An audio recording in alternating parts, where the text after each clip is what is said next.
il y a une différence entre être enseigné et être formé. Lorsqu'il s'agit de l'enseignement, on met beaucoup plus l'accent sur la réception, la répétition. Qu'on vous dise 1 plus 1 égale combien? 1 plus 1 égale 2. Et à la fin, c'est Amen. Lorsqu'il s'agit de la formation doctorale, on pose la question, on se pose la question, comment on est arrivé à la réponse 2? Et c'est à ce niveau-là que commence la réflexion doctorale. Malheureusement, nous sommes en train de confondre ce qui est doctorat et ce qui est thèse. Ce qui est doctorat et celui qui est docteur. Il n'y a pas de confusion. Lorsqu'on vient en formation doctorale, il faut d'abord dire à ceux qui sont venus suivre cette formation ce qu'est être en formation doctorale. Malheureusement, tout ce qui intéresse les gens qui viennent pour leur inscription à l'école doctorale, c'est l'administration. Ce sont des papiers qu'on doit rassembler ici et là. C'est l'attestation des nationalités, c'est les casiers judiciaires qui n'a pas de réel impact sur la construction du savoir. C'est lui qui vient pour la formation doctorale, la grande préoccupation, quel est le projet de thèse qu'il possède et non son attestation de nationalité. Je souhaitais que cette attestation de nationalité ou des casiers judiciaires soit remplacée par l'attestation d'aptitude psychique. C'est à ce niveau-là qu'il y a des problèmes. On ne peut pas suivre la formation doctorale dans les salles de classe des étudiants. On ne peut pas saisir la différence là-dessus.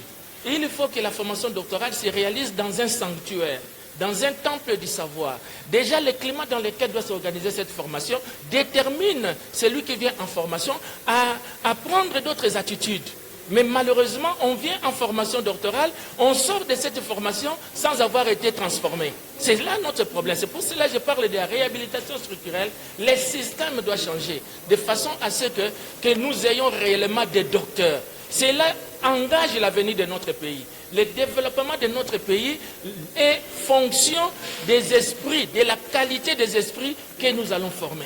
Et ces esprits, lorsqu'ils sont de qualité, c'est alors que nous allons réfléchir développement et imposer les actions de développement pour que le pays se développe. Sinon, nous allons rester là où nous sommes et en train de nous plaindre, puisque nous aimons nous plaindre. Et quand on se plaint, on n'agit pas, c'est qu'on entérine la destruction. J'ai parlé du président de la République et je l'ai remercié comme grand chancelier de l'enseignement supérieur et universitaire de notre pays, parce qu'en fait, c'est lui qui est le leader. Ce qui doit se passer au niveau de l'université, certes, les professeurs doivent assumer leurs responsabilités, mais pour que cette responsabilité soit assumée, il faut que les professeurs soient dans des conditions favorables. Sinon, nous allons faire la répétition de l'échec.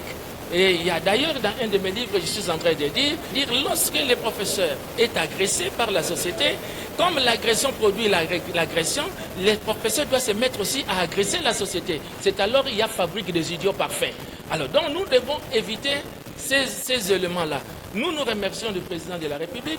Nous disons que l'université se réalise beaucoup plus avec la pensée, avec l'esprit formé. S'il n'y a pas de gens qui sont formés mentalement, spirituellement, ça sera difficile pour qu'on espère au développement de notre pays, alors parce que l'université est en faillite de réflexion.